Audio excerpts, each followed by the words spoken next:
Recognize that tune, and you know it's time for Relics Radio. This is a family-friendly show, so the entire family can join us as we talk metal detecting and relic hunting. You can call into the show at 270-495-0315 or join in the chat and post any comments or questions you might have, and we'll get to as many of them as we can. You're listening to Relics Radio of Southern Kentucky and Middle Tennessee.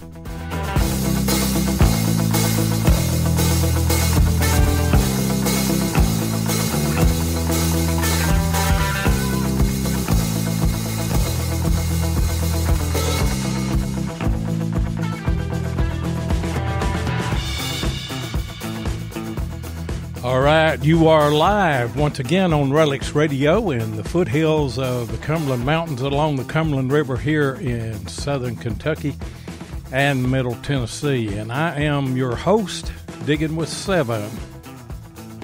And I'm your co-host, Tennessee Jeff. What's going on tonight? Seven, it's got warm. I tell you what, it's got warm. We had a big frost here on Monday. And early Monday morning, I mean, it was a huge frost, and then we went out and hunted some. Then yesterday is 80-something degrees. I tell you, I don't know what all this weather's doing right here, but we just went from winter to summer right off, didn't we? Yeah, that's how you said it was going to be. I mean, of course, we were staying cool, and would have a warm day. Then, like you said, we had that big frost, and then, man, it's got warm. It's hot out in the fields now, so. Of course, the hay's growing and everybody's getting crops put in, so it's kind of putting a damper on the relic hunting a little bit around here in Middle Tennessee and Southern Kentucky. Well, I had hunt in the woods today. I hunted 44 woods a little while this morning before dinner. So right now, woods would be a good place. You got the shade, so how'd you do in the 44 woods today? Believe it or not, I found some 44s. No kidding. I wouldn't have thought that. I took my GPS and I took that 10x5 coil up there, and around that little tree where I found them whenever me and you went up there, I found a couple more right there, and, you know, I was just having to move in and out around those, around all the nails and everything, but It did good today. And Nick Haas said, "Did I see any snakes?" I said, "No, didn't see any today." But, you know, it's that time of year, ain't it? Who all we got in the chat, Jeff?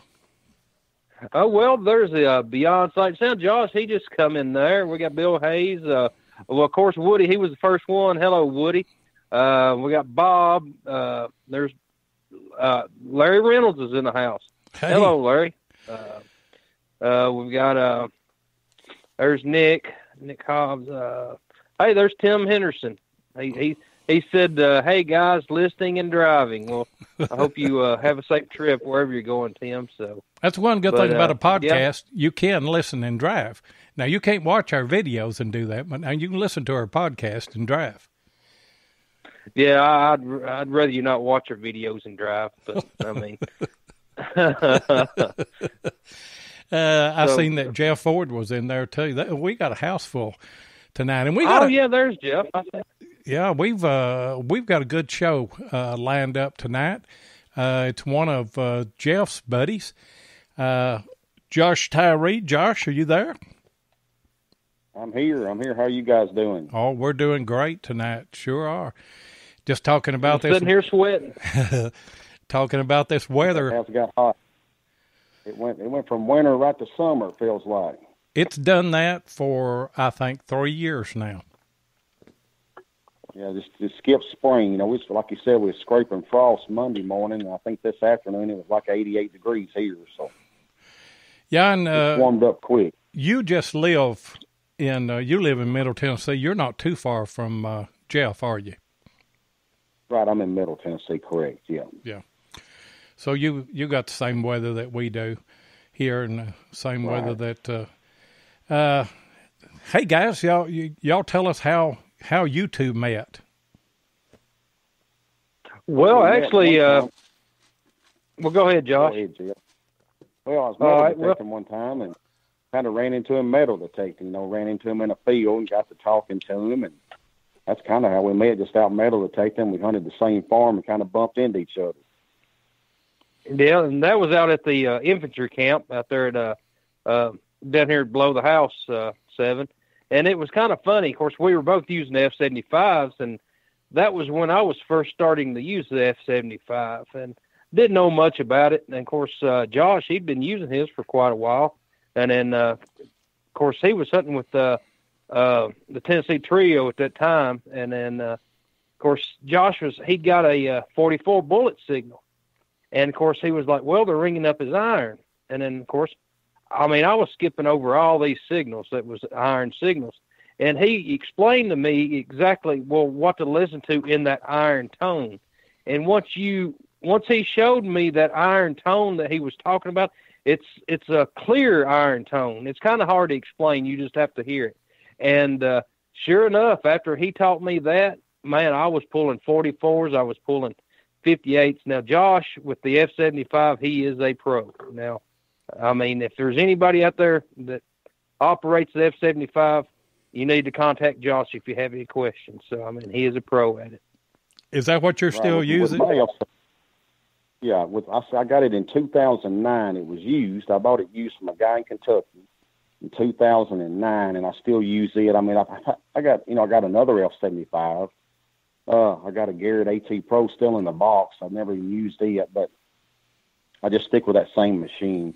But like with the F-75, a lot of people, they want to dig by the numbers. Like they're thinking a bullet's going to read 58, or a 44 Colt's going to read 40, a shotgun brass is going to read 35 like a button. And sometimes that's true, but I don't even look at the numbers anymore. I just dig any solid signal. And a lot of times I'll get just a whimper real deep, and it won't even give me a readout. I won't get any kind of readout at all. I'll just get like a slight whimper, just a little bitty tiny tone. And I will dig those 100% every single time. Every time I will dig them. Or any solid signal, I will dig it. Now, I dig a lot of holes. I'm not going to say I won't dig a bent nail or a square nail with a water rust on it big as your thumb. I'm not, a square nut, but I dig a lot of bullets and a lot of buttons by just digging solid tones. And I don't even look at that readout. You can just put a piece of tape over it. You don't need that. You don't need to look at that number. Just, any solid signal, any solid tone, I'll dig it, If any good relic hunter that you talk to is the same way, I'm the same way. Of course, I learned how to metal detect with a machine that didn't have a VDI, no numbers on it. And I learned whenever I was younger, how to listen to the tones and everything. And you can find those little nuances in the tones. And like you say, the numbers, they can be anywhere. But you can hear those tones and begin to pick things out. Well, it's like Jeff was talking about how the bullet sounded. It was just a different iron tone, wasn't it, Jeff? It sure was. It was a clear iron tone, if you can picture that. It was more clear and more pronounced iron tone than it would be if it was just a nail or anything like that. But after he taught me that, I started doing real good with the F-75. And then the only reason I got rid of it because I wanted the GPX, and then of course I couldn't afford it without getting rid of that. But it is a great machine. Yeah, 90% of the time a nail, it will break up a little bit. Now sometimes I'm still getting a little solid signal and I'll dig it, but even when I'm digging it, sometimes I know it's going to be a nail, but I'm kind of double checking myself anyway. But usually a nail will always break up, on the F-75, but sometimes if it's a bent nail, it will fool you quite a bit, or a square nut. But that's about with any detector, It is. Oh yeah, they'll fool any detector. Now, Josh, do you run yours in all metal mode most of the time? I've never had it out of all metal. I hunt it all metal 100% of the time. Okay. And then that's a deep machine in all metal. It sure is. And around home sites, I mean, of course, if you put it in discriminate around home sites, I mean, it's not as fast as some of the newer machines, but you got it in all metal now, buddy. That is a good deep machine. There's one area I'll hunt, and I call it's a hillside with 1,000,000 square nails. I mean, I've never seen a place like it in my life with so many square nails. And sometimes you'll dig a bullet and you might pull out 4 or 5 nails with the bullet. I mean, but it'll still pick that bullet out with nails all around it. You know what I'm saying? So, I mean, now hunting in all metal it'll drive you crazy. I mean, it'll give you a headache. You better have you some Tylenol with you, but you can find bullets and buttons, hunting in all metal, We do that too. And, something that I've learned I do the same thing. I dig anything that is a good repeatable signal. And what I found out is the older square nails, and there's a difference between a square nail, which was pre-1800, and a rectangle, what we call square nail, that is 1800 and newer. But those old pre-1800 nails had a lot of carbon in them, and you'll know them when you dig them because they'll have very little rust on them. And I have dug them. Yeah, I have dug them, and they look copper. Like when you dig them out, they look like they're still slick and shiny, and they look almost like they got copper. They're like a green color almost. Well, that's because of the high carbon count that they have, and that's what makes them sound so good. But right. You'll dig bullets, you'll dig buttons, you'll dig a lot of good non-ferrous stuff that will sound the same as those. So, anybody that relic hunts, if you're not digging trash, you're not relic hunting. I mean, I'll dig a lot of holes, but I might dig 100 holes and come home with 10 or 15 relics. It's just part of it. But you got to dig it all if you want to get the good stuff. You got to keep digging. Yeah, that's right. I mean, you sure do. And then I know, like Loya was saying, I dug some of them nails, and I was like, man, what's this, a brass nail? And then you'd think it was a brass, but it was actually after he done the history clip on the square nail. I learned a lot about square nails after that. So, well, I didn't know that. Talking about Go ahead. And talking about the readings, like the number you're getting on the readout. Like I was looking here, I went Sunday afternoon for a little while with Patrick Stewart, and I dug 15 bullets, 1 coat-sized, General Service Eagle button, 2 button backs, probably 30 pieces of melted lead, a little iron buckle, and none of those relics, none of them read over a 12. If you're looking at the readout, none of them hit over a 12. So, if you're just going by the number, you would have swore all those were nails, and you wouldn't have dug anything. You would have come home. You would have come home with no relics. Well, I'll tell you something else. Of course, it's the nails, and a lot of times it's the ground that's affecting your signals. Because I think it is the ground. Yeah, a lot of it has to do with the ground. Yes. And this year, I dug a cut real that now on an AT Pro. A real silver will ring up 80, 81, 82. And I've had some cut silver that ring up in that range. But I dug one that was in the low 30s and real scratchy. But whenever I got it out, of course, it had a bunch of square nails in the hole with it. So anything, it can be the ground, it can be nails, it can be just the condition of the soil, whether it's damp or whether it's dry, will change the numbers completely, and you've got to just throw the numbers out because they don't always apply. Some fields, every bullet will read a 55 or 58. Some fields they read perfect, they just read great, but not all fields are the same. Not all soil, like you said. I think if there's a lot of iron in there, like square nails and scrap metal, I think it changes the whole thing. Moisture in the ground, is there moisture? Is it dry? Heat? That all plays a factor in it. Yeah. Josh, have you noticed like the moon phase? Have you noticed anything about like being a full moon and then changing the signals? No. One time, I'll tell you what happened. One time I was metal detecting. It was in the summer. I went early that morning, but it's still 75 or 80 degrees. It was a hot summer. And I detected this little wooded area and found a few bullets, maybe a couple of buttons, but not very much. But a thunderstorm rolled in. I could hear it thundering off in the distance. I mean, it was just rumbling. That old thunder just shook forever way off in the distance. And the temperature just dropped like real quick. The temperature dropped probably, 20 degrees. And I'm serious. I started digging freaking bullets everywhere. I mean, I've never happened again. So, but it's kind of weird. It sounds crazy, but I started digging bullets all over the place. And one morning I went, it was a big frost on the ground. I wasn't digging anything. No signals, nothing. And so, as soon as the sun popped out, and as soon as that frost started melting real good, I started digging bullets right and left. So, yeah, I think that does have a lot to. I think all that stuff does play into it. Have a lot to do with it. Yeah, I asked Seven about metal detecting out there in the lightning storm. I went back to the truck. I didn't want to get struck by lightning, but evidently he was wanting them relics. And then, like you said, we had a big storm front moving in, and of course you could, like you said, you could hear thunder in the background, and all of a sudden them signals just started popping. Flat buttons just here and there, and some great stuff. And then, of course, he didn't stop when the storm front got there. He kept on detecting. I was like, man, get out of there. He was worrying me to death. Finally, we sat on the back porch of this old plantation home and made a couple of videos. But he was out there in the pouring rain and everything else. But them signals, they were popping good. Hey, if the Lord calls me home while I'm digging a flat button, I'm a happy man. Also, you went happy, can't you? Yeah, I went happy. Sure did.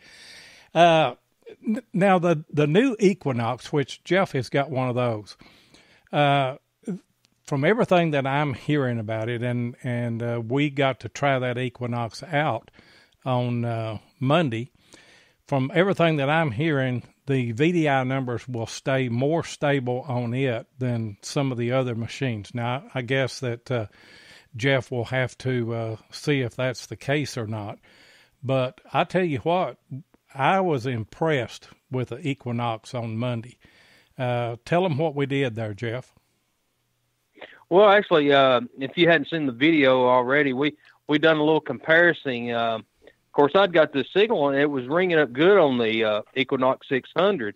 And then, of course, I called Will Johnson from California. He come over with the Deus, and then, of course, I don't know what settings he had on the Deus, but that was the settings he were using at the time for colonial sites. And he went over it, didn't get anything. And then Seven, he went over it with the AT Pro, and it rang up his iron, didn't it? Yeah, it's all iron, and that's what was going on with the Deus too. And man, guys, and then of course, sure enough, of course, still a good solid signal all the way around. I done my circles around the target, and then of course dug it, and it was a small piece of brass. And that small piece of brass, it wasn't a great relic or anything, but it could have been anything that the other two machines were missing. Could have been a flat button, could have been a cut real or anything. And I've got a bunch of Deus people that are mad at me over putting that. I didn't.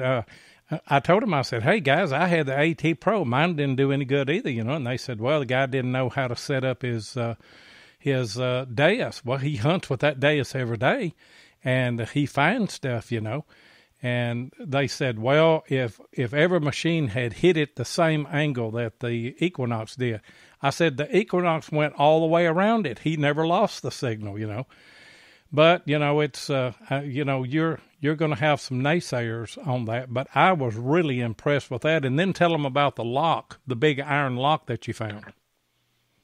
Oh, yeah, I'd got this good signal. And, it was kind of breaking up a little bit, but you could tell there was something there.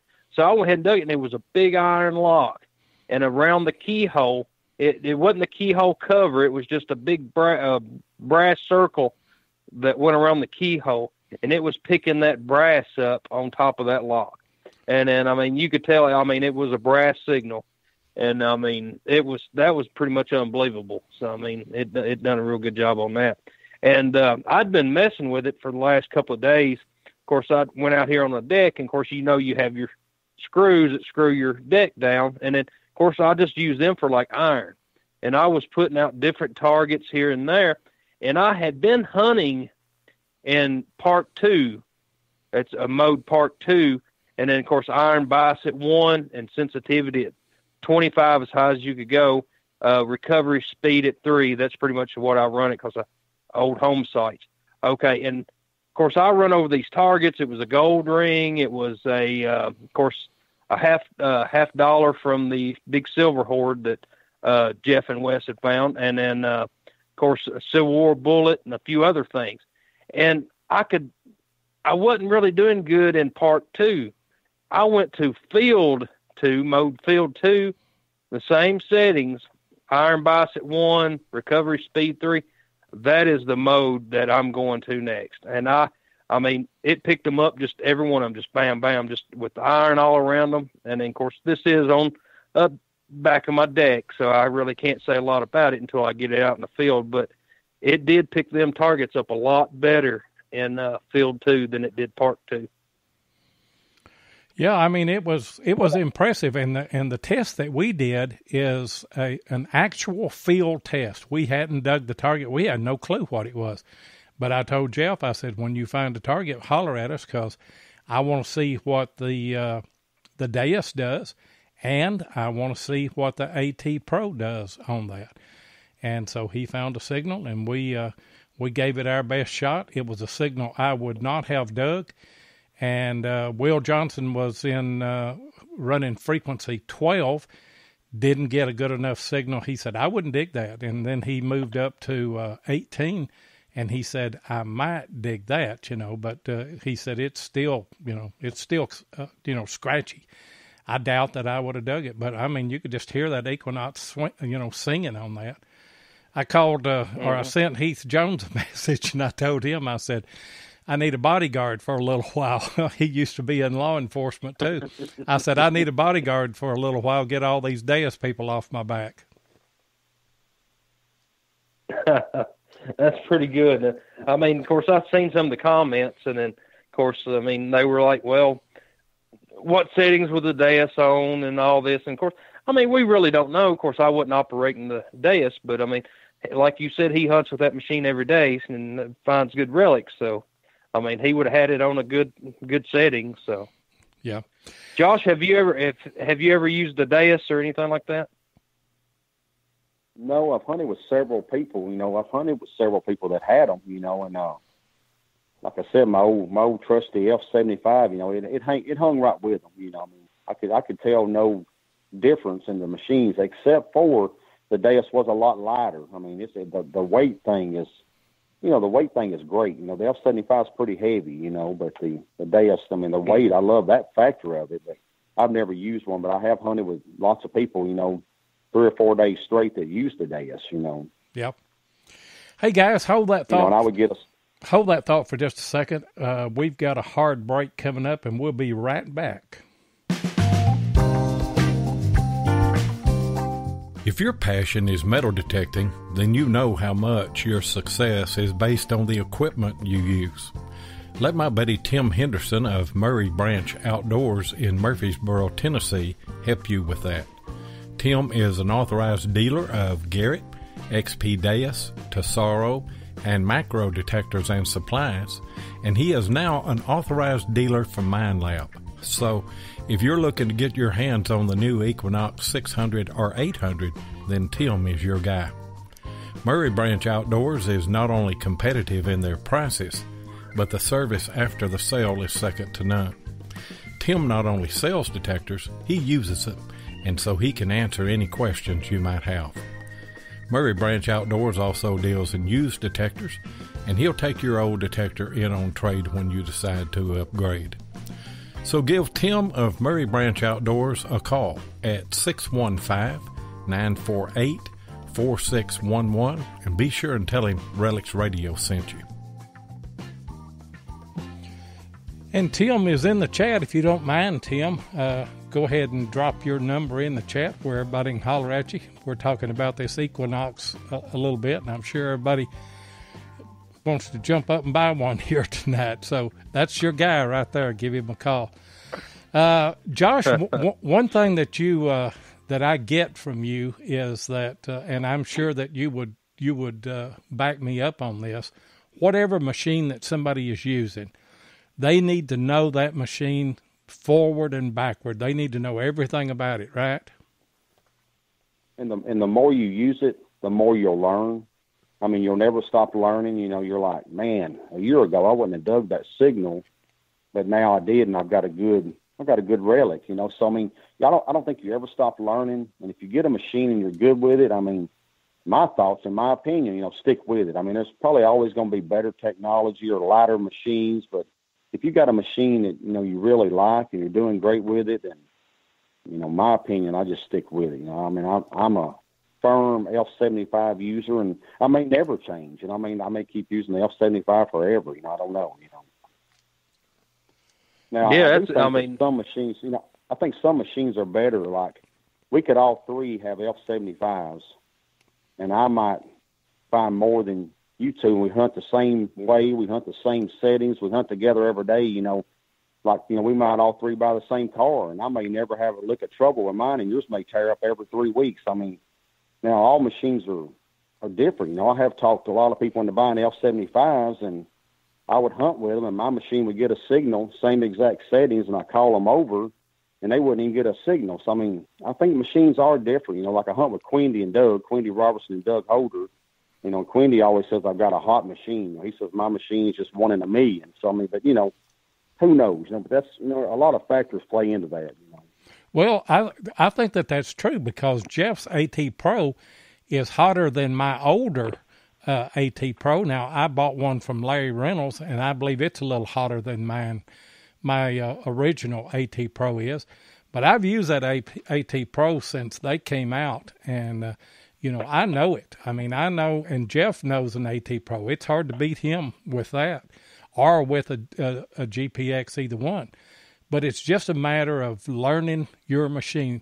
And a lot of times, you said a while ago, you dig a lot of signals, even though you think that it's going to be a bad find, a piece of iron or a nail. But that's the way you learn that machine. Right. Like, exactly. You know, like I said, I've hunted with a lot of people with Deuses, and some of them were really, really good with them. I mean, they were right there with me digging just as many bullets as me. But, you know, I hunted with one individual, and he had the Deus, and I got just a little tiny tone, like, I mean, just a slight, tiny whimper. And I called him over, and he said, I'm getting nothing. I am getting nothing. And I dug down about, I'm going to say 10 to 12 inches, and there was a coat-sized General Service eagle button, you know, and he never got a signal, a tone, a beep, or nothing. And I was just getting a real slight tone, you know, and it was an eagle button. So, I mean, I do think some machines are hotter than others. I really do, yeah. Well, that's the way Josh I know a lot it. of times, like you said earlier, when we're out, Seven always says my AT Pro is hotter than his, and then of course I was like, well, maybe it's just I'm going over the signals, he's not, but I mean, we have checked it out and went over the same signal, and mine does seem to pick up a little bit better than his. And then I know the learning curve on the AT Pro is not bad at all. I mean, it's a turn on and go machine, but you just have to learn it. And of course, when we use the AT Pro, we're running an all Pro Zero. You can hear everything. And I can tell a lot more about the ground with that machine than I can with the Equinox or the Macro Racer 2 or anything else that I've got, because I've learned that machine. And of course, I've used the machine since, well, they come out. I think I bought it maybe 7 or 8 months after they first come out. And then, of course, with this new machine, this Equinox, now I'm going to have to put another 6 or 7 years trying to figure out if I like it better than the AT Pro. So, but as right now, I mean, I went out to a place that was Lloyd and I pounded pretty good with the AT Pros and found some real good stuff. But the last time we went, I think Lloyd found one flat button, and I didn't find anything. And I took the Equinox up there and found 5 flat buttons. So I mean, it right. Does make a difference. Right, and when I'm hunting with the F75, I've got a coil cover. You can buy the coil cover to go over your coil to keep you from damaging your coil. And I'm on my third coil cover because when I'm metal detecting, I'm dragging the ground. I mean, I'm either right on the ground or half inch above the ground. I watch a lot of people metal detecting, and they're 6 inches to a foot off the ground trying to find a target. I mean, and you're losing depth. I mean, I'm dragging the ground when I'm detecting. I mean, I think that helps you tremendously too. If you want to dig some deep targets, you got to keep that coil on the ground. You sure do. That's the way I am. I'm got the coil to the soil. And grass. I'm rolling the grass over as I'm swinging. And like you said, I see guys that they're swinging with their coil at least 4 or 5 inches above the ground. I mean, of course, you're losing that depth right there. You're losing 4 or 5 inches of depth. So I'll tell you something. There's one thing that no metal detector lacks, the coil, and that's air. They do not do good in the air. I mean, you've got to get it on the ground. And you see these people that pendulum swing, they'll start out 3 or 4 inches off the ground at the apex of their swing, and then by the time they go left and then go right, they're 2 foot off the ground. There's no way in the world that you can pick up a signal like that. And I don't care how... You're not going to find much. Yeah, and Swansea, that's what he said. He said, I love pendulum swingers. I do too, because I can follow them and know I'm going to find something. Because, they'll find something if it's shallow and if it's isolated. You can find a few things like that, but you can't hunt those those sites that are really littered with iron and stuff and pick out stuff swinging like that. Right. My first 3 Civil War bullets, I dug my first Civil War was a fired 69. My second one was a fired Enfield. My third one was a fired 58. And I'd send Quindy a picture every night and say, man, what have I got? What have I dug? Because I had no clue. And I was using a bounty hunter. I was digging Civil War relics, and I had a bounty hunter.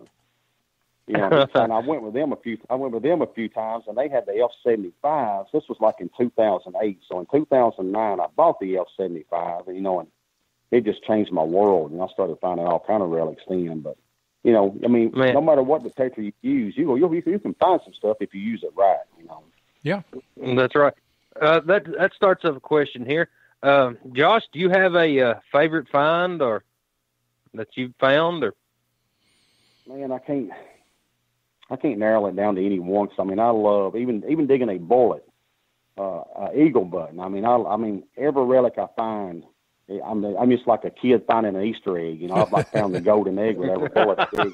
But I have. It's like a grown man's Easter egg hunt. That's the way I compare it. That's why we're all hooked on it. We're looking for that golden egg, But one time I was hunting a Union camp, and these Union boys had been in 3 or 4 battles, and it was strictly 100% a Union camp. And I found a Confederate staff officer button in that camp, and I think one of those boys took it for a souvenir or a keepsake from a previous battle. So that was a pretty cool find. And one morning I went and found 2 cast eyes, about a foot apart. Found a couple Kentucky buttons. Found a Georgia button. Got a canteen spout with some initials. The guy's got his initials on it. So, I mean, I can't narrow it down to any one find. I've got several, I guess. Yeah. So, I mean, that sounds like a good collection. I mean, of course, it's like me. I have a couple of finds. I mean, like historical significance that I like, but other than that, narrow them down to your best find. It's real hard to do because like you said, it's a grown man's Easter egg hunt, and I've really never heard it put that way. But that's exactly what it is. So yeah, well, we're all looking for that golden egg, man. That's what we're doing. We sure are. And I tell you what, and it's a real competitive sport. Metal. It's competitive. And a lot of people get jealous. It's a competitive. People that metal detect, they're competitive. So it's fun, but it's competitive also. Yeah, they are. And some people get mad. Now, me and Jeff don't. We're competitive. I mean, we rib each other, and if you watch our videos, you think, well, they're mad at each other. I've had some people say, you guys get mad, and I said, no, that's just a show we're putting on.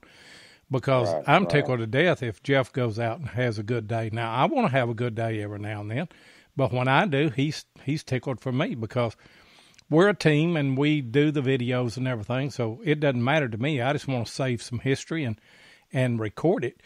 But there are people that, you know, and there's a good competitive and then there's a bad competitive. If you're competitive to the point that you get mad if somebody that you're hunting with has a good day, then that's kind of the wrong kind of competitive to have.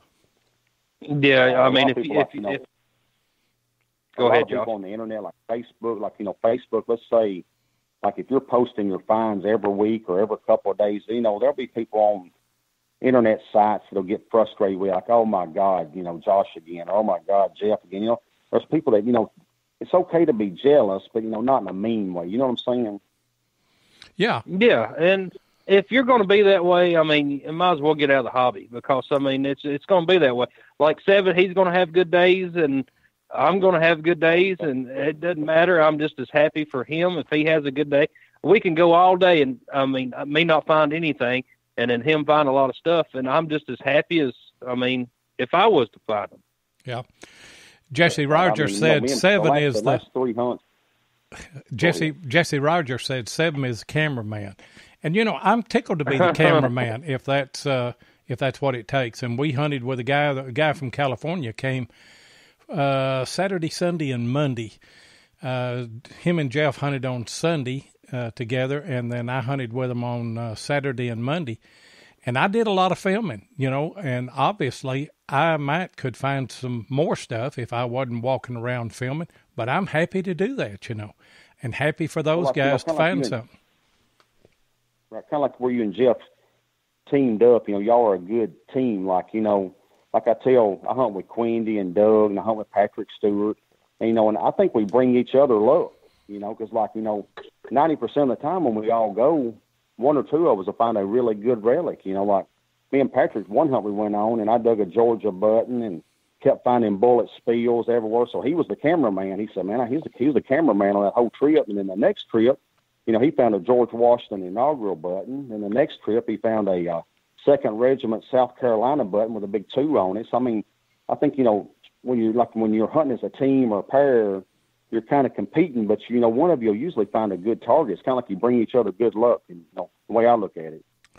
Yeah, and that's right. And I mean, it happens a lot like that. And I'll tell you a story. One of my main permissions here in Castaigne Springs, the landowner, of course, he likes to come out with us every now and then, and he'll take a metal detector and he'll mess around. And I let him operate the Equinox. Of course, he liked it because it was lighter. And of course, he's an older guy. And then, of course, he goes, I mean, real slow. I mean, he doesn't have the swing right yet, but, I mean, he goes real slow, and he'll get a signal. And then, of course, he got this signal one day. It was with the AT Pro. And I was like, well, that sounds like a horseshoe or a piece of iron. And sure enough, I dug it, man. It was a token from Lloyd, help me out on this token. You done the history clip on it. It was a token out of St. Louis, Missouri.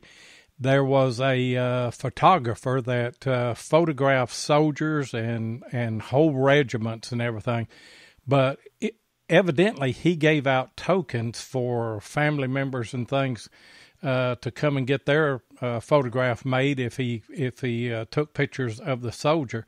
But that's what it was. It was a photography token. Great find and great history behind it too. It sure was. And then, like, right after I got the Equinox, I let him use it, and he found 2 buttons just back to back, just bam, bam. And I think, well, right after that, I told him, give me my machine back, just playing. And then, of course, I got to going around, and then, of course, I was finding, that's where I found them 5 flat buttons. And I think he brought me luck just for him being there. Right. Like, talking about digging horseshoes, the other day, about a few weeks ago, I dug the sights off of an infield rifle, the long-range sights off an infield rifle. Uh-huh. And when I got the signal, it was about 10 inches deep, and I told myself, I said, that's probably half of a horseshoe, a piece of horseshoe. So that's what it kind of sounded like, a half a horseshoe. And I dug it anyway, and it wound up being the sights off the infield rifle, and they cleaned up really good.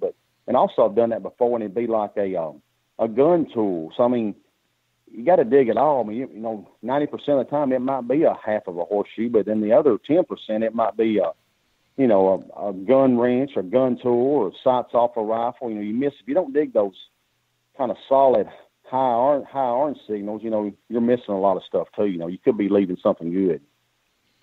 That's right. I mean, I've dug a lot of gun tools that I think, well, this is just going to be iron. Well, it was just iron, but it was actually a gun tool. And prime example, Will Johnson this past Sunday, we were out at a colonial site, and of course he dug a couple of flat buttons, and he was in a little hot spot. And of course he'd found this little piece, and you could tell it was the end of a horn, like a cow horn or something. And of course, after he cleaned it up, it looks just like a stopper for a powder horn. And of course, I Googled some pictures, and it looks just like that. And I would bet, 98% chance that's what it is. I mean, it was a great find, and you don't find them relics unless you're just digging in a hole. Correct. That's true. Sure don't. A marble the other day, like an old marble. You never know what you'll find. No. I found a few of those. Arrowheads. Yeah, arrowheads. Hey, guys, we're coming up on another hard break, and we'll be right back.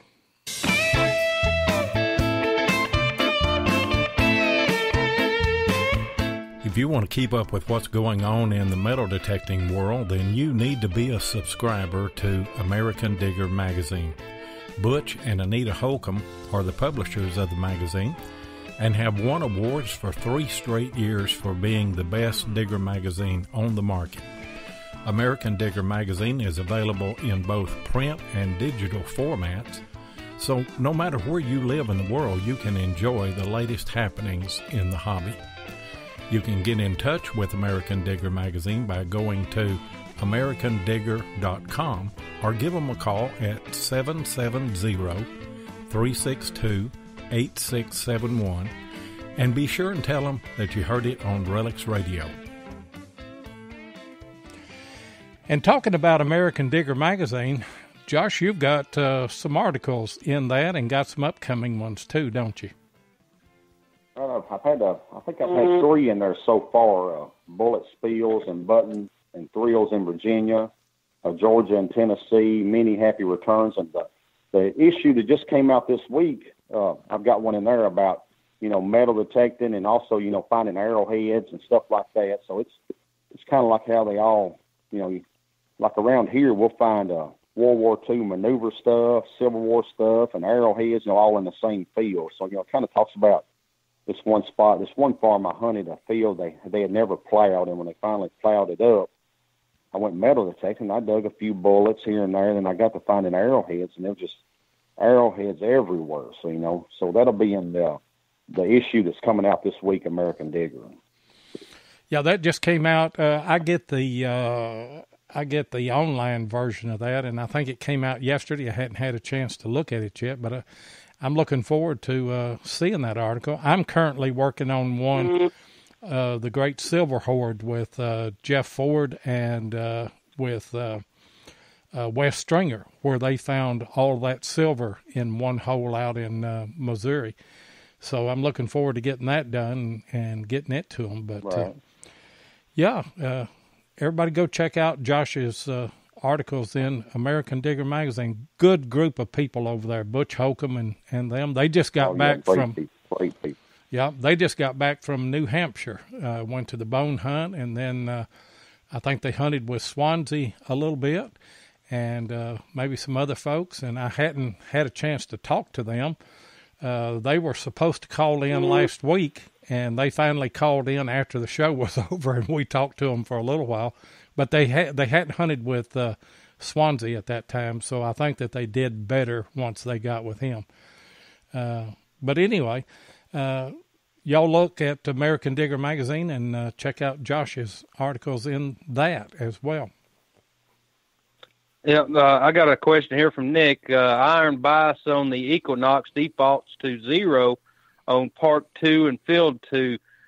Jeff, you move it to 1. Yes, I went in there and manually moved it to 1 on both of them. So, yes, I went in there and moved it. So you're good. We can open up the yeah, I'm good, yeah. We can open up the call lines if anybody's got any questions for Josh. I mean, if anybody's got any questions about the F-75, I mean, he's a master at it. So yeah. The call-in number is 270-495-0315. And I see that Jeff has already put that in the chat. So if you've got a question for Josh or want to talk about anything, doesn't matter to us, jump in. Yeah. Phone lines are open. So Josh, you got big plans for this year? I know you work a lot, so I mean, how does that interfere with your? We work 7 days a week, so I go sometimes in the afternoon, or every now and then on a Sunday I might take off at lunch or 1 o'clock and go, stuff like that. But we work pretty much every day, just about. Yeah. Now I'm going on vacation. I'm going on vacation in 2 weeks, and I'm gonna do a little digging there. So hopefully I'll have something to post, or I'll send you guys a message or something. So I'm hoping I'll do. Well, we'd like to see it. I'm going to Florida in June, and I think June the 3rd. I think that's when she says we're going to go. But I'm taking my fishing pole and I'm taking my metal detector. So. Right. And what's Jennifer going to do while you're fishing and detecting? I guess she's going to babysit. I'm hoping. I may have Avery down there with me fishing. I don't know. So. Yeah, that'd be good for him. I'm sure she'll go shopping. I'm sure she'll find one of the down there at Pier Park. Now, why drive all the way to Florida to go shopping where you can go shopping here? So. Yeah. That's like driving all the way down to Florida to swim in the swimming pool. Well, I mean, we got swimming pools here. That's probably what she's going. That's what she's going to tell you, Jeff. She's going to say you can metal detect back at home, so better be careful. Well, but I can't find the same stuff here that I can down there. So she's going to say she can't buy the same stuff down here, that she can there. Well, yeah. Hey, I hope she's not listening right now, so let's just keep that quiet. You're safe. Hey, you're safe then. You'll be all right. You're safe. And Jeff Ford said in the chat, we're hunting your colonial sites June the 3rd. Come on down, guys. We'll go. Come on down. We'll go while he's out there on the beach. Sure will. Hey, Josh, I'll make sure I hunt them out. You've hunted with Jeff quite a bit, I guess. Tell us some stories about it. We ran into each other a few times down there at hunting. We've just hunted together down there at that what do you call that camp? What do you call it? Infantry camp? Infantry camp. Yeah. Yeah, we've hunted there some, ran into each other a few times there. Yeah, and of course when Josh he was using a GPX 5000, and we were planning on getting together a couple of times to use that, but it rained every time we had a plan to go out. It started raining, so and of course GPXs they don't like the rain too much, so we didn't want to take a chance on ruining the machines. So, but yeah, I mean we definitely need to get together. I hunted a few weeks ago with Riley Bryant and his dad, and they're really good people. And Riley had his GPX, and he did really good with that thing. That's a good machine. He did really good with that GPX. I was shocked. That thing will go deep, and it'll get some targets. It will, and I seen. Oh yeah, I seen that y'all were together. I was going to say something about that. Tell us what it was like hunting with Riley. He's a fireball, isn't he?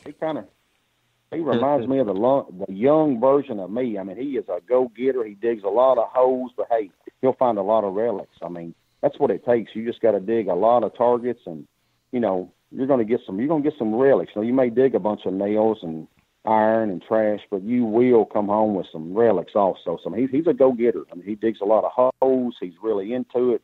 Great kid, got a great head on his shoulder. I mean, just an awesome, detectorist, a metal detectorist. Just good, really good too. He's really good with a metal detector. We had Riley scheduled to be on the show, and basketball got in the way, and we just haven't rescheduled him. I want to get him on the show because I'm like you. He's a great kid, and he's got quite a future in that. And he's working with American Digger. He's really good at rally hunting. Yeah. He's really good at rally hunting. He's good with a detector. Yeah.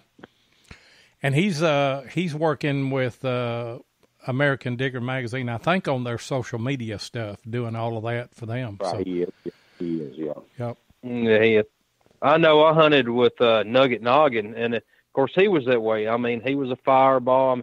He would dig 10 targets to my one, and I mean I couldn't get up and down that fast. But man, he was jumping around like a little monkey off of them trees, and I mean he was in a it was a shooting range is what it was. I think he found 150, 160 bullets, and I mean within like a couple of hours. I mean, he was digging just right and left. I mean, he killed it. So, but I mean, it's hard to keep up with somebody younger.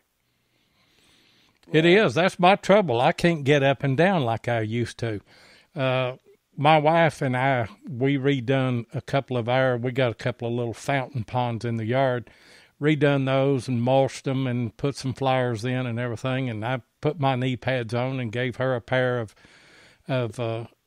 knee pads that I bought that were too small for me. But anyway, we were up and down, and she said, "How many times a day when you're detecting do you get up and down?" And I said, "It feels like 100. I said, "I don't know." And she said, "I don't know how you do it." And I said, "Well, it's hard. I have to take my shovel and get up, But these younger guys, they don't. They just bounce up and down. But now, age will eventually catch up with them. Oh, yeah. I mean, I can tell from... Go ahead, Josh. Even me, like when I get home from a hunt, or the next morning, or maybe even the next 2 mornings, yeah, I'm sore, I'm wore out. I mean, yeah, age plays a factor in that. You'll get wore down quicker, It sure does, and I can tell. Of course, I've got this real bad arthritis, but I mean, I can tell from the time I started metal detecting.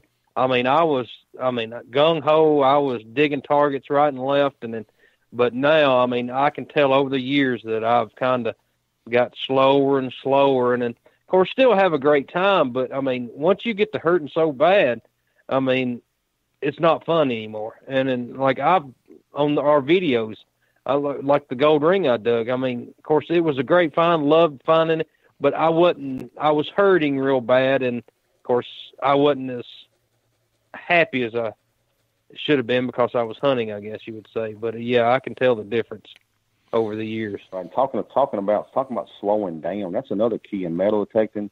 Going slow.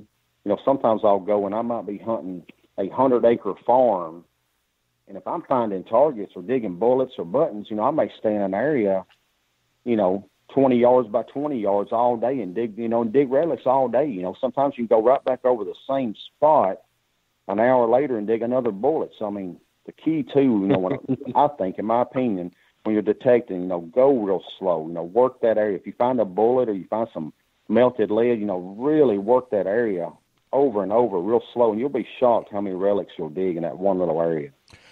Josh, I did a video earlier in the year that addressed that very subject right there.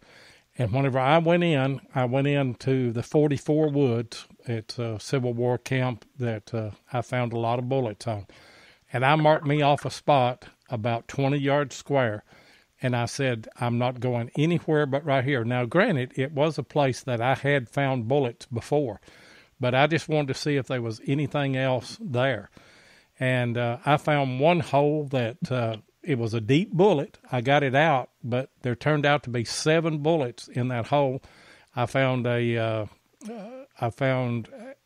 button. I found a what's that little thing called, Jeff, that goes on it's an adjuster a sling adjuster. Found one of those and found belt adjuster. Yeah. I found belt adjuster. Yeah. I found all kind of things in that little 20 by 20 yard square place that I would have almost swore it was hunted out. But you hit it one way, then you hit it the other way, and then you go diagonal across it. You go in circles, and you would just be surprised how much that you're walking away from. So I agree. If you're finding relics somewhere, don't leave relics to go try to find relics. Stay in that spot until it just dries up. There's one spot where I dug about 30 buttons, and every time I go back to that farm, I always go back and hit that same little spot. And, out of 10 times, 3 or 4 of those times I went back to that same spot, I dug another button. And I would have bet $100 I dug every button out of that spot. But, like I said, out of 10 different times, I went back to that same spot, 3 or 4 times I dug another button. So, I mean, it's just, these hunted out spots, it's hard to hunt it out. It's hard. You may dig less relics each time you go, but it's so hard to hunt a spot out. I think, in my opinion, it's really hard to hunt a spot out. I think it is. And I still go to the infantry camp, and still, like the other day when Will and I went out there, we went out there Sunday evening, and I found 5 buttons out there, and we've hammered that site quite a bit, and then have found some good relics out of there. So and the Battle of Hartsville, that's been hammered. And then Seven and I went out with the GPXs, and we could go out there. I feel we could go out there right now and then find 5 or 6 bullets apiece. But it's, you never really hunt them out, and it's just they're a little bit deeper than other machines can pick up, and that's. Hey guys, phone lines are still open. 270-495-0315. We've talked a little bit about everything. F-75, the Equinox, AT Pros, ways to hunt. Give us a call and give us your thoughts or any questions that you have. We'd love to hear from you. I know, of course, I remember Josh told me one time, of course, I think it was that same day you was talking about the iron signal on the F-75, but you was like, every time you go back to a campsite, you go slower and slower. And, of course, like one day you'll go and you'll be going decent speed. Next day you'll go a little bit slower. Next day you'll go a little bit slower. So, you have to slow down to find them targets. And plus, when you go back to, the ground conditions might be different. More moisture in the ground. You might have hunted it when it was really super dry. Ground was baked like concrete, and you go back, there might be more moisture in the ground. All that helps. In the wintertime, the ground will freeze and thaw, and that'll move targets around in the ground. So all that helps too. Yeah, that's a point that I was going to bring up. The freeze and thaw will actually bring brass up. Now, I don't know, I guess it would bullets too, but tree roots and things will push artifacts up as well. I dug one today. I dug one under a tree root. It took me about 30 minutes to finally get the bullet out. And I don't even know for sure if it was Civil War era bullet or not. I think it was as deep as it was and everything. But I'm sure that roots have pushed that a little bit, over time. Right, and I go on a lot of hunts. And it may be a place that's been hammered, like these group hunts. It may be an area that's been hunted by 10 other group hunts. But I've learned, too, when I go to those hunts, I hunt around a lot of trees. Every tree I come to, I go all the way around the base of that tree, as close to that tree as I can get. And I've dug a lot of relics that other hunters missed because they didn't hug that tree. They didn't get as close as they could to that tree with their coil. So, that helps me a lot on those, group hunts, because every tree I hunt as close as I can to it. Swansea brought up a good point about hunting around trees. I don't know if he called in on our show or another show that I was listening to. I can't remember. But he said that back in the colonial times that was kind of their storage shed. If they broke something or whatever, they'd put all the iron or old broken things around a tree. And then if they needed them later to make something else out of it, they knew where it was at. So the big trees that you find on these sites and everything, not only may they have put some things there, but other hunters are not going to go to the trouble that it takes. I remember at the South Tunnel fort that me and Jeff hunted, I remember one day him hacking for about 45 minutes on a route to get a 58 mini ball out. Didn't you, Jeff? Oh, yeah, it was terrible. And, of course, that's the thing about hunting in woods, but it seems like every time I find a signal in the woods, it's up under the root instead on top. But, I hacked on that root, and then, of course, if I needed a saw is what I needed, but, I finally got to it, and, it was a nice drop bullet. But, you're hunting in the woods, and, you need to take a saw with you. Right. I hunted one spot. It was hunted by a lot of people hunted this spot. It was a lot of people metal detected there. And I was hunting one day, and I went over a old dig hole. You could tell somebody dug it. Probably a month prior, somebody had dug a hole there. But when I went over it, I got a target. I got a signal, and I thought, man, I'm going to dig that. I thought, well, they probably threw a horseshoe back in the hole. Well, I dug down till I hit a root, and that's where they had stopped. They had stopped at the root. So I went ahead and dug out a little wider hole, and I went under the root, and I got a bullet mold for a boot pistol. I mean, a real pretty bullet mold for a boot pistol that another hunter had left. They dug to the root, and they gave up and quit. Man, see, I mean, you got to dig them roots. I mean, you got to get up under them somehow, ever how you can. So, well, I mean, it's right. And a lot like next to the fence lines, and of course, Seven and I, we hunt a lot of thickets, and of course, people they kind of stay away from the thickets. I mean, we, what was it in Virginia? We was hunting that thicket, and you said a rabbit walked up and shook his head and turned around and went off. It was so thick. That was that's kind of thickets we hunt. That was in the New York camp, and that was the thickest thicket that I've ever been in. I'll just tell you, I wish we'd have went the other way instead of going back down the hill that day. We'd have probably found some stuff. Yeah, I know. But we do. We hunt a lot of thickets. I went on a hunt one time, me and Patrick Stewart and Larry Hinkland. We went on a hunt, and it was like that. I mean, it was the thickest. I mean, it was like a jungle. It was you had to get down and actually crawl and stick your detector out in front of you. But we found relics because nobody else had hunted that thicket. You know, we had J-hooks, buttons, bullets. When we had a good hunt, but you had to literally get down on your hands and knees and crawl through the maze of thicket and jungle. I mean, underbrush. But there was relics there that nobody had ever hunted it. So, you know, I told them, I said, if anybody ever clears that area, man, there'll be a lot of relics there because it's so thick you really can't hunt it. Uh-huh. And that's a lot of places that Seven and I hunt.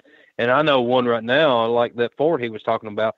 I climbed off in that thicket, and I was finding drop bullets just right and left. And then, I mean, if they were to go in there one day and doze that, I mean, there would be a lot of relics found right there. So, me and Jeff hunted. We hunted a place by my youngest daughter's house. Found a rock wall and found an old colonial house back in a thicket there, and we were actually down on our hands and knees hunting, and Jeff made a find, and I was on my knees, and he was on his knees, and he said, "Are you going to film this?" And I said, "Well, you're going to have to come over here to me." And here he come crawling over there like a dog, you know. We filmed it, and he crawled back up in his part of the thicket over there.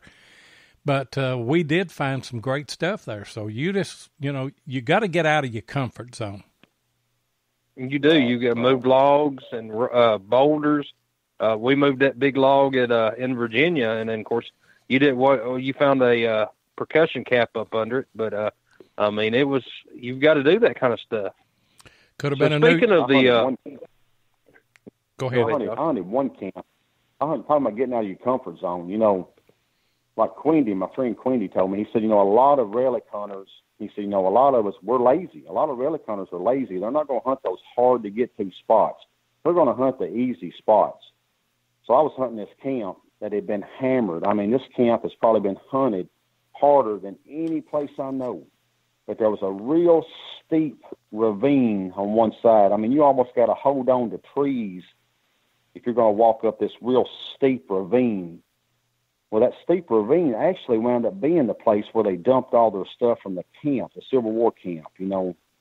And I've probably filled up 3 display boxes from the side of that steep ravine. I mean, from U.S. Boss, you know, the bit boss out, you know, the U.S. bit boss, 2 or 3 canteen spouts, lots and lots of buttons, bullets, I mean, adjuster hooks, you know, belt adjusters, and just tons of relics from that real steep ravine where out of all the people that hunted that camp for 30 or 40 years with America, they never hunted that steep ravine at all. So, I mean, like you said, getting out of your comfort zone, you will find relics, you know. And we're talking about Civil War hunting, but that works in any kind of hunting. I don't care if you're hunting a colonial house or if you're a Cohen shooter or whatever. Look for those, if it's been hunted, if you have hunters in your area, look for those spots that you think nobody would go. A lot of times, you know, high grass and stuff in spots or, you know, a little thicket in a field or something. If there's stuff in other parts of the field, you know, there's going to be stuff there too. It's going to be harder to get, but you may be the only person that ever goes there. Right. And I know when we went to Murfreesboro with Tim and Ron, of course, we were out of our comfort zone there. Of course, first of all, we got chased off by the bull in the field. And then, of course, then we got up on the side of a mountain that was like you were saying, Josh, you had to pull yourself up by the trees. And when you dug a target, you were like, it was right there at head level with you where it was so steep. So, but I ended up finding a couple of bullets there. And then, of course, Lloyd, you found a couple of bullets, didn't you? Yeah, I did. And talking about being out of comfort zone, that was out of a mountain goat's comfort zone. That hill was straight up and down. You wouldn't believe it. That ravine I was on, sometimes you'd be digging a hole on the side of that ravine and you flip your dirt out and it's rolling to the bottom of the hill. So sometimes I'd have to go back down the bottom of the hill with my detector following my dirt where it spread down the hill to find my bullet or target. I mean, I'm telling you, it was steep. I mean, just straight up and down, but there was relics all over where I guess they just dumped stuff off the side of that ravine in that old dried up branch. Like, I guess that's where they dumped their trash and stuff. Man. Josh, have you ever got into like pit digging or privy digging or anything like that, trash pits? No, I mean, I've got in a few fire pits in camps where they had campfires. We dug a few of those, dug out the cow bone and pieces of bottles, and we got a breastplate out of one. Dug a lot of cow bones. You can see where they cut them and stuff like that, but that's about it. Mm-hmm. Yeah. I was, of course, I've got a couple of places that I need to find the privies, and then I need somebody that knows how to find the privy, and then, of course, then we can go from there to teach me how. So, I mean, it's going to be a lot of work, but I mean, I guess the rewards are worth it. So, the way I hear it. Now, I mean, you may dig a privy and it may not have any good bottles in it, but I mean, you've always got that chance. We hunted. We hunted on Saturday at a colonial spot that we've hunted quite a bit. We've hunted it to death, really. But Jeff dug some kind of signal. He had I think it turned out to just be a piece of flat iron, but he dug down and found some charcoal. And so the guy that was with us from California, he told him, he said, I think that's a pit right there, probably a junk pile or something, junk hole. Do you want to dig it? He said, yeah. And he went over there and dug it. He found a ring in there. He found an old fork, an old colonial knife, and all kinds of pieces of pottery, didn't he, Jeff? He sure did. And, of course, being in California, he's never dug any colonial relics. And, I mean, he was tickled to death just to find them. And then when he found his first colonial button, is a big flat button, had a flower design on it. Of course, we was at a 1784 fort, Pioneer Fort, and, I mean, he was tickled to death. But, I mean, when he started pulling that pottery out of that hole, I mean, he was tickled with it too. So, I mean, but, yeah, he ended up doing that. The ring he found, I mean, that was a nice find. It was, and I think that was probably the best find of the 3 days was that ring. It was in my estimation, anyway. It was mine too. Yeah, it was a great find. So. And the powder horn plug that he found, that's yeah. But you see, you don't find those, and you don't find the pottery and stuff unless you're digging another signal. Those are just, those just happen because the metal detector doesn't pick them up. And a lot of people, they say, well, I don't like the pottery shards or all of that junk like that. Well, I'm going to tell you something. That's history too. And if you're into history, you like digging those kind of things, or I do. I mean, they make great add-ins to your displays. It breaks your display up and makes it look a little bit better, in my opinion. Yeah, it sure does. Josh, pottery and stuff. Go ahead. I was going to ask you about War of 1812. I mean, have you found any War of 1812 relics around Middle Tennessee? I went to Virginia. We dug some of those buttons that had the 2 R's on them. Was it Republic of Rifleman or something like that? I believe so, yeah. We dug some of those buttons that had the 2 R's on them, But around here, I've dug a lot of flat buttons and tomback buttons, but no, I haven't got into any buttons like that around here besides just the flat buttons and tomback buttons. Yeah. We don't find too much War of 1812. No, I found one at down there at Amy's where you were talking about the brick wall, and I found a few around here in Castaic Springs. But other than that, I mean, you don't find them very much.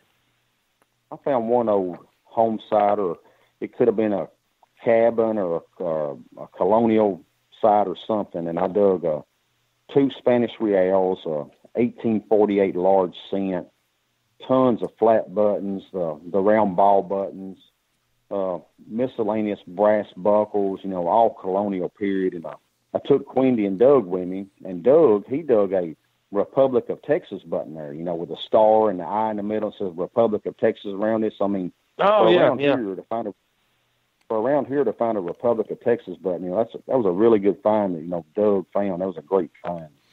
Well, I seen that button in the store, and then, of course, I got some pictures of it, and then I told him, I said, well, I'm going to post it on Facebook and tell everybody I found it. He said, well, yeah, go ahead. So, but of course, I never did. Hey, Josh, I got a couple of questions. Actually, it's a 2-part question. How do you go about doing your research, and once you find a place, how do you initially approach a new site? My main thing is, word of mouth, talking to older people or older farmers, but I really love to hunt around springs. Like if I can find a really, the first thing I usually ask somebody is, hey, do you have any springs on your property? So I love hunting around, good springs, because I found lots of Civil War camps, pickets around springs. And I usually tell the landowner, I'm in it for history, which I am. I love history. I've never sold anything I've dug. Now I have traded for stuff and bought relics, and I have sold those and traded for those, but I've never, ever sold anything I dug. Now, I have gave away stuff that I've dug to friends and family, but I tell them, I explain to them how much I love history and, what I'm looking for, and, sometimes the landowners, they'll want to see what I find, and some of them could care less, but usually my biggest thing is I look for springs, real fresh water on the farm. That's always a good sign in some of our best sites. I'm the same way. We don't have any old maps in my county here in Kentucky because John Hunt Morgan burnt our courthouse during the Civil War, so all of those records were destroyed. But whenever I approach a farm, I do the same thing. I ask them, how many springs do you have on the place? And most of the landowners will take you and show you those springs. And if you can find some high ground around that, you've probably got. Well, I tell you what I found, Adam, and Jeff will tell you the same thing. You'll find places around springs and on high ground where the Native Americans were, colonials were, Civil War was, and then you just keep going on down the line. You got multi-cultures at those places. Right. You sure do, and then sometimes a lot. Go ahead, Josh. Sometimes some of the worst, usually I can look at a spot and say, hey, there might be relics there. And sometimes I'll look at a spot and say, man, there ain't going to be nothing there. Well, one situation I went, I knew there was a camp on top of this hill. So I asked the owner, I said, can I go hunt that Civil War camp, explain to them everything what I was doing? And she said, no, honey, we're going to save that for the family.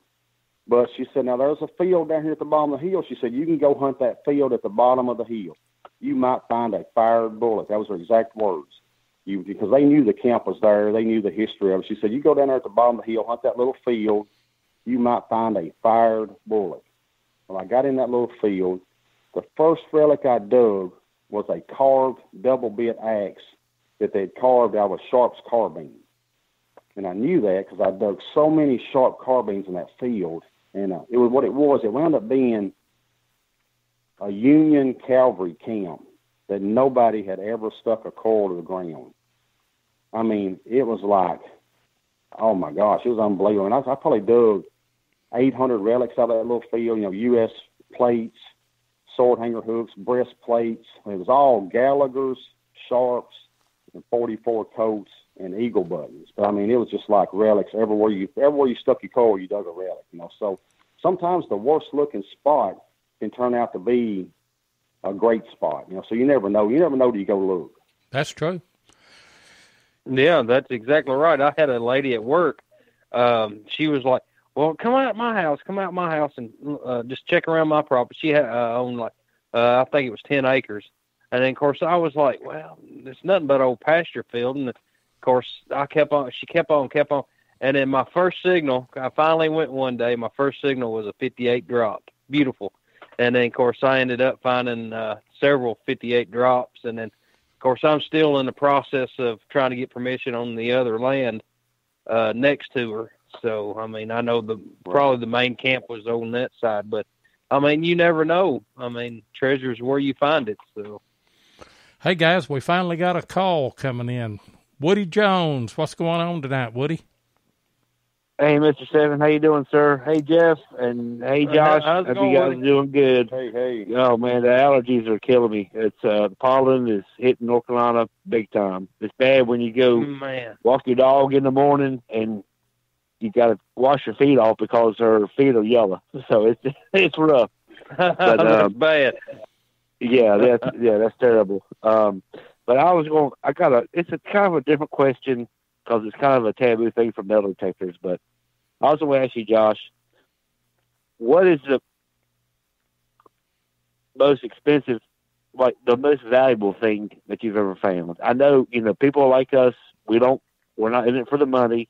I'm not saying that at all.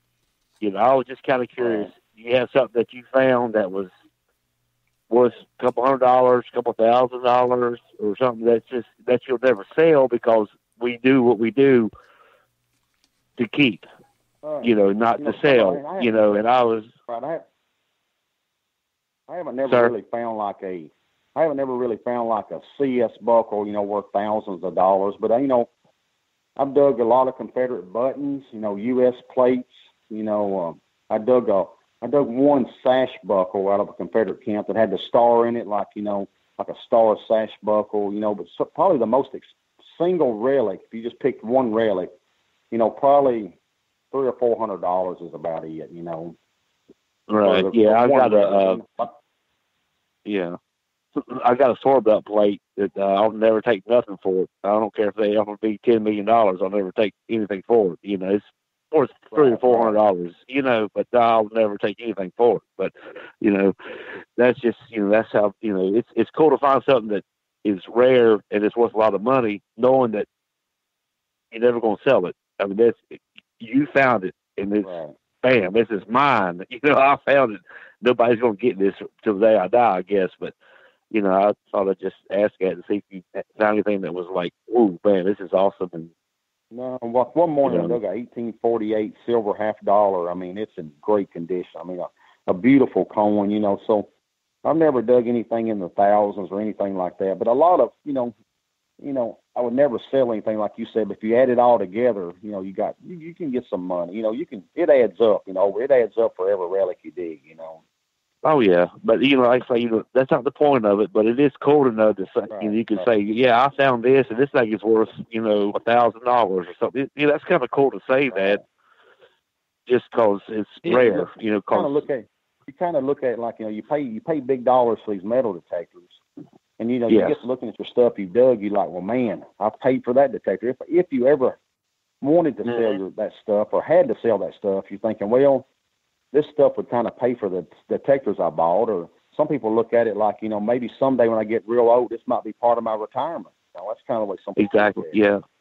And hopefully it'll go. I don't have any children, but hopefully my nieces and nephews will look at my stuff that I found and will appreciate it, not want to sell it, but, put it up somewhere and say, yeah, this is, my uncle found this and, this is cool. This is something you don't find anymore. That's what gets me about it. That's why I love it. I told Tom Hayes and Larry Hinkle, I said, someday I'll kill over dead, and my family will sell this stuff for probably pennies on the dollar. And both of them said, hey, give them my phone number. Go ahead and give them my phone number. They were laughing, but, my biggest fear, sell this stuff for pennies on the dollar. My biggest fear is that whenever I die, my wife will sell my detectors for what I told her I paid for them. Your detectors are worth billions of dollars. Laura, you and Jess both. Y'all's are worth billions of dollars for the stuff that y'all find. Y'all's detectors are priceless. They'll be, who knows what's going to happen 50 years from now. Well, I'll tell you what. Woody, I'll sell you a detector if you want to buy one, buddy. Hey, my 75 looks like it's been in a train wreck. Yeah, the thing is beat all to pieces, but it still works, Yeah, but you. Oh yeah, that's the way my AT Pro is. It bounces around in the truck, and I mean it still goes. I mean, I did have a little trouble with the grounding cable on the inside, and of course, after a couple of YouTube videos, I took it apart and soldered it back, and it's worked great. But, I mean, yeah, that's what a detector, that's what I got it for. I mean, it's all terrain. That's right. So, I mean, that's right. It's beat up, but, hey, it still works. Hey, Josh, I had another question, and I'll just throw this in before I ask the question.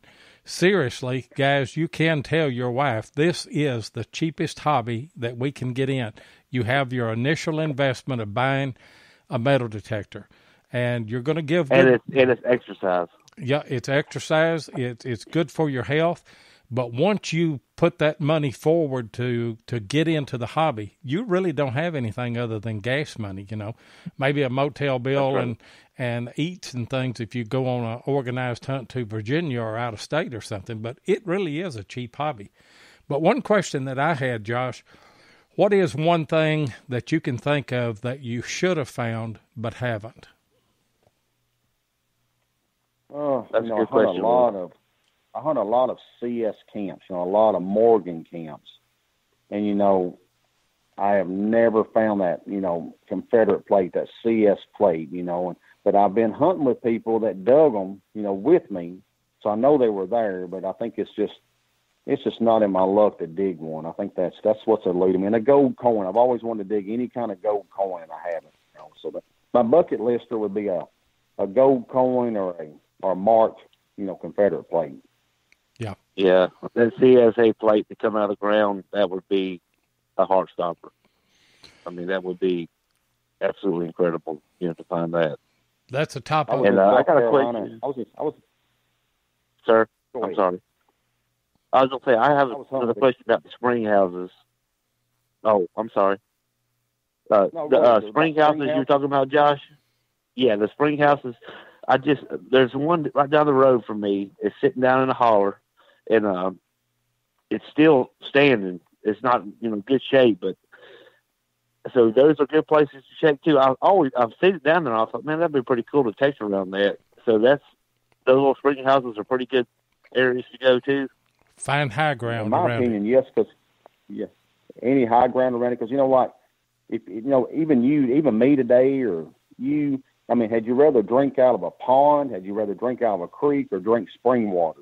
So. Oh yeah. Everybody wants spring water. Even the Indians, the Civil War soldiers, the early pioneers, they would all look for the springs.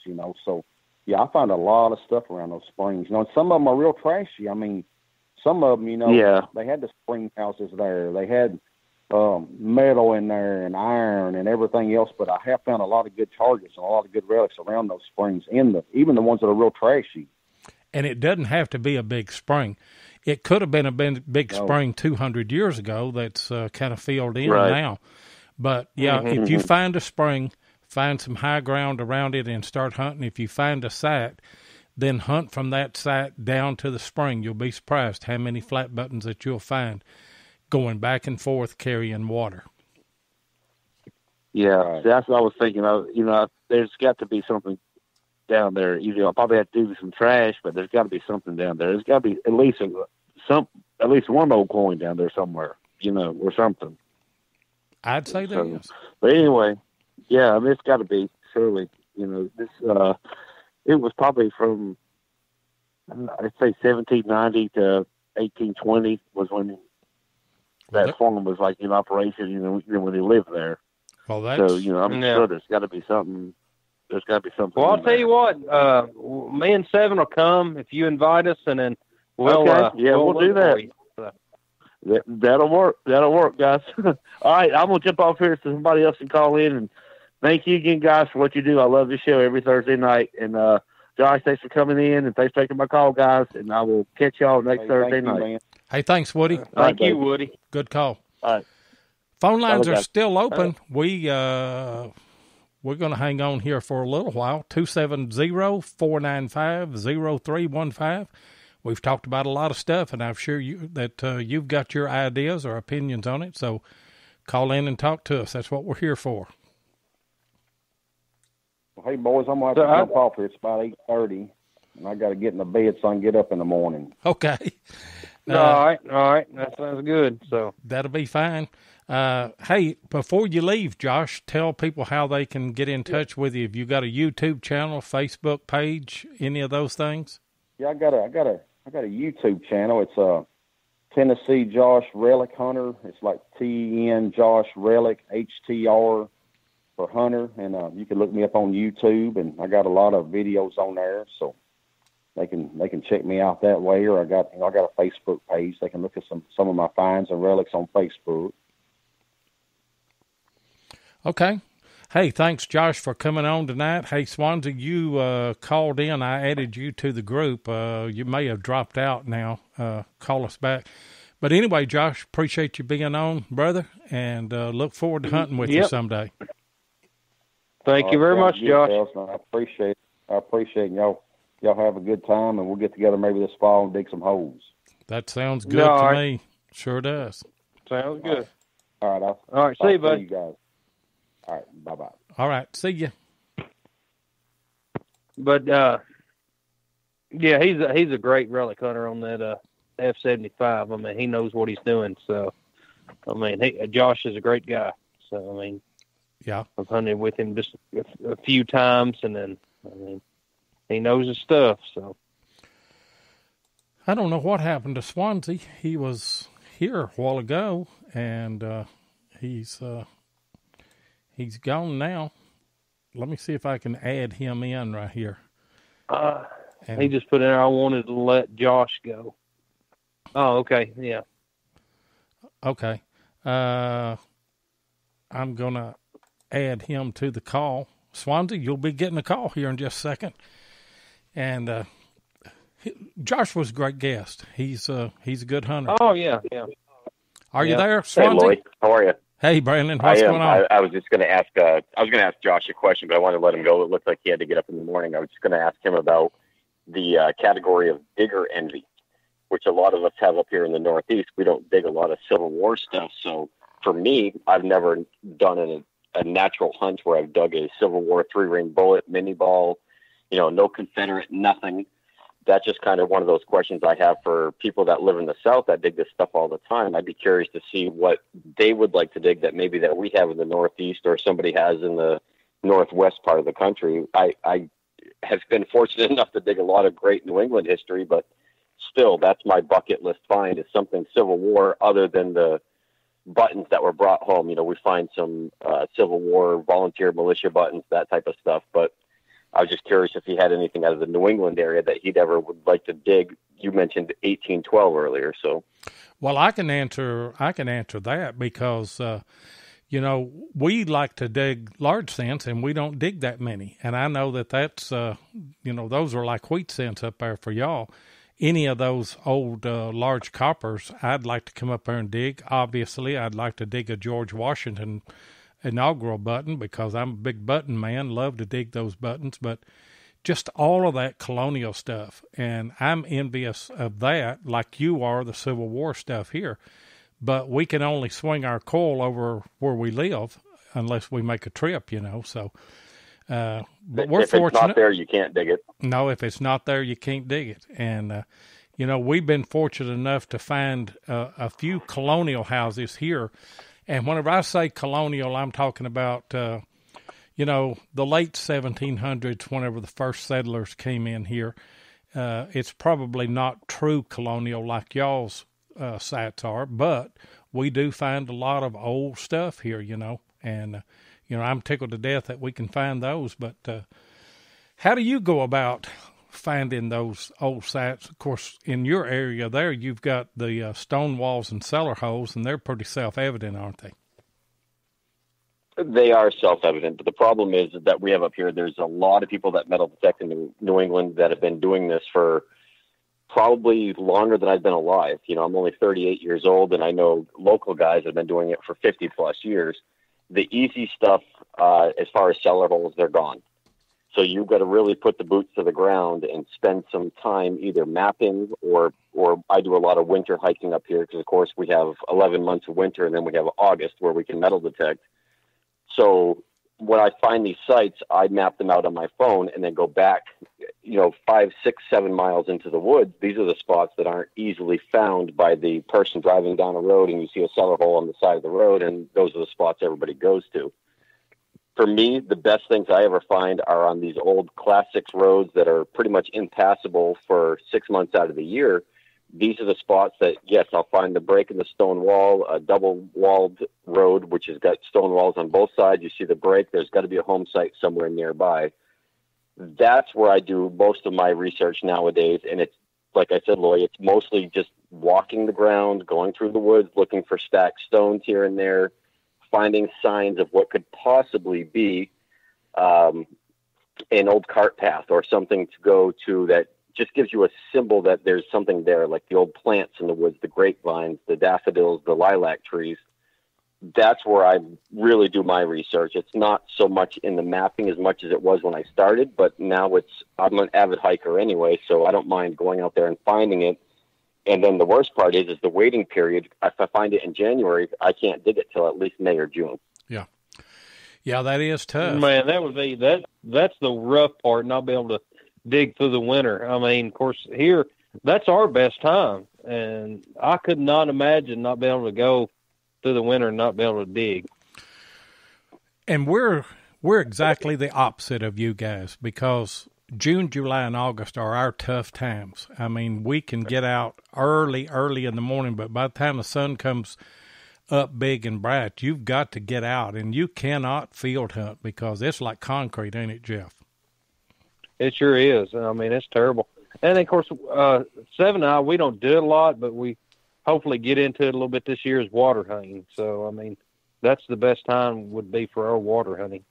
Yeah, we're going to get with the Dig Dogs down in Murfreesboro, Tennessee this year and do a little bit of that. I'm looking forward to that. Hey, Swansea, give us an update on Heath and Butch coming up and hunting. I'll tell you, they came up and dug with me this past Sunday after the bone hunt was over, and we went to a home site that's still standing, actually. The original home was built in 1771. It burned down in, I think it was 1798 or 1799. The house was rebuilt in 1803 or 1805, somewhere in that time frame, but it's a historical marker on the property. So we went out there, and I've only been on the spot a couple of times. It was a friend of mine who passed away. He was 98 years old this past year. I mean, a great guy. It was their original family home site, the Holbrooks. It's never been in another family name. Well, we go through this property for a little while, and it was a miserable, cold, rainy day. It was about 47 degrees all day long, rains off and on, poured at times, and these guys were troopers. Butch and Heath were out there, and Debbie from Mine Lab as well. So we're out there for a little while. Nothing's happening. I found a bunch of flat buttons for a little while with my AT Pro, and then Heath calls to me around the corner and come around the front of the house, literally 15 feet from the front door of the house. He digs up an 1838 large cent with great detail on it and really good condition. Maybe 15 minutes later, Butch is down on the ground. He goes, I think I got a flying eagle. So I walked over. It wasn't a flying eagle, but it was a really nice conditioned Indian head penny. Just post the Fatty Indians. I think it was in 1870 something. I can't remember the exact date. And a couple more flat buttons come out of the ground. And then Debbie and I were on the back side of the property, and I found a really terrible iron signal, but it was iffy. So, I dug the hole, and I dug something I've never even seen in person before. I dug a mold for a clay pipe. I don't know if you saw that on my Facebook page, but it's something I had never even seen in person. And Butch, who's been metal detecting since the 60s, he said he's never seen one either. So it's a clear stone mold made out of, I'm guessing, limestone, with a terrible iron signal. To me, it was a square rock, maybe a piece of brick. Went to go throw it back in the hole, and my thumb sunk into part this rock, and sure enough, there it was. That was it looks like a definite clay pipe mold. I seen that on that sounds a great find. I seen that on your Facebook page. That is a great find. What a weird incidental find, you know? Yeah. And you find those kind of things only whenever you dig those iffy signals, you know. I mean, some of the worst signals that I've ever dug turned up some things that, you wouldn't pick up with a metal detector, but were great finds like that. Yeah, it's fun to find stuff like that, you know. We talked to Butch and Heath last Thursday night. They called, but they didn't call until after, the show was over with. We'd already went off the air, and we were just sitting and talking to our guest, and they called in and gave us an update on the bone hunt. They didn't have too awful much luck at the bone hunt, did they? No, there wasn't. It wasn't just them. It sounded like it didn't go as well as it had in the past. I've been in the bone hunts in the past. I haven't been in recent years, but yeah, I mean, George, the guy that runs the hunt, normally has some amazing permissions up here. I mean, I've been to a couple of bone hunts over the last 5 years where I found reals. I found a really nice story, a 1972 class ring in a field that Josh Kimmel, who's in your chat room, helped me return it to the guy. There has been some amazing things found in the past, large scents, Nova Constellatio coppers. There's been chain scent. There's been a lot of good finds. This year apparently wasn't as good as other years, but again, it's always a fun hunt to get together with other people. But yeah, they didn't do so well at the bone hunt, but they got out with another local guy that's big into metal detecting hunting, and Heath actually, I think, found a Connecticut copper as well. I mean, I brought one to the hunt that we went to on Sunday, my permission, and compared the size, the exact bust on it, and the reverse. I swear it's the exact same coin. I think it was a 1787, if I remember correctly. And so that's two New Hampshire coppers that came out of the ground for Heath Jones. Butch did get the Indian head penny, and it sounded like he had a good time, but it was a miserable, cold, rainy day on Sunday when we went out. And then yesterday and today, it's been around 90 degrees up here. So, I know you guys just said that it's summertime is where you don't hunt as much, but we go from negative 25 to negative 30 in the winter, but we can also get to 105 in the summer. That's a great So you're looking jump. for that 105. Yeah, that is a big jump. And I mean, tell me about it. It's terrible. Negative temperatures like that. I mean, yeah, I can see why you don't hunt. Of course, the ground's froze hard as a rock. So it is, and it's not till at least late April, early May that even it thaws, even in the woods. At that point, I went out a couple of weeks ago looking for a cellar hole that I've been trying to find on a map for 2 years. I finally found it. I got out there. There's at least a foot of snow. Man. Well, we had frost Monday morning whenever I left Kentucky, and I'm an hour and a half from Jeff, and there was a heavy frost on here Monday morning. And then yesterday it was 83, and today it was 85. So we went straight from winter to summer. We didn't have a spring this year. That's exactly what we did, Lloyd. We went from 40s during the day, and then all of a sudden it was yesterday I went hiking. I went mountain climbing, actually, and it was 90 degrees during the day. Today was 88, and it's going back down to low 60s to upper 50s over the next week. Yeah, we've got a storm system that's coming in. See, that's a temperature I like. I agree with you on that one. That's the perfect temperature for me. It's when it gets to that 105 in the summer, and then you're thinking, oh, God, it's too hot. Well, you come to December, January, and you're saying negative 25 degrees with a negative 45-degree wind chill. It's like, Jesus, I live in the wrong part of this country. Yeah, you do.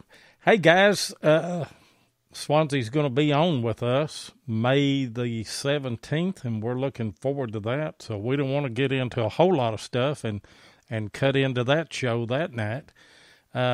Next week, we're going to have Anthony Hostetler on May the 10th, and then we've got an open date after the Thursday after May 17th. Don't have anybody booked currently.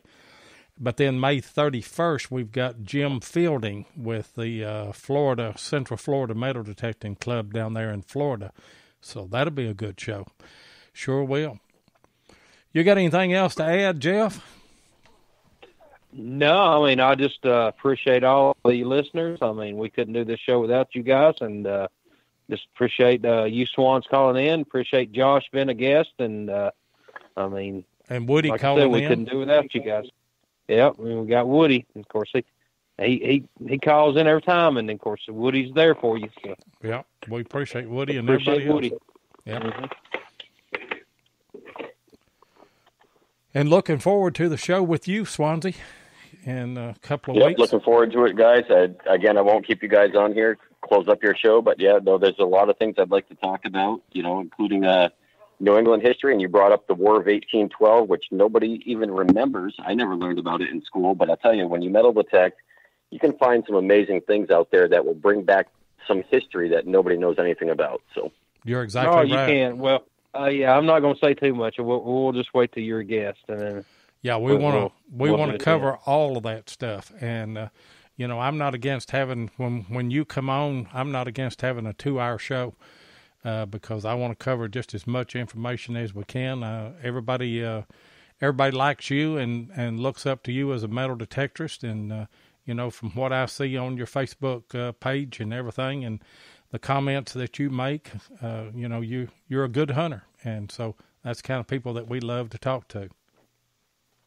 Well, I appreciate that, guys. Kind words. You guys do a great radio show over here. You've got some great guests, great content. You stay focused for the most part. You're always going to go askew. You can't stay on every topic. But, you guys are great to listen to, and I look forward to the success for you guys, and I look forward to being a guest on the 17th. Okay. We will. Thank you very much. We will see you then. And everybody, we will see you next Thursday night here on Relics Radio, 8 o'clock Eastern Time. And me and Jeff, we appreciate all of you being on tonight. We're just, Jeff, 2 rednecks with a metal detector? With a metal detector, yep. Oh, I got a new metal detector now. What? Hey, that considers me a high-tech redneck? Is that what it considers me? I don't know. You're not going to be a redneck if you keep wearing that Crocodile Dundee hat, though. Y'all will see that in probably next week's video or week after next. Anyway, guys, thanks for joining us tonight, and we will see you next Thursday night at 8 p.m. Eastern Time.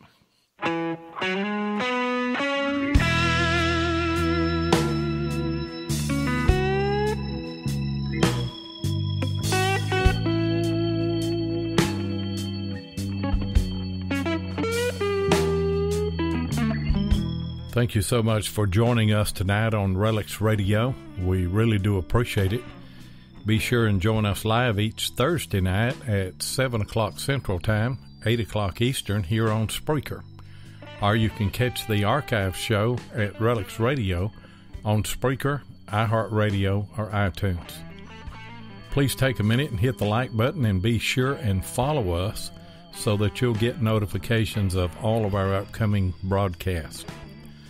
You can also find us on YouTube at Diggin with 7 or Tennessee Jeff, or you can check us out on our Relics Radio Facebook page. If you'd like to get in touch with us, then send an email to digginwith7@gmail.com. We'd love to hear from you. We hope you'll join us next Thursday night, and until then, get out there and dig some history.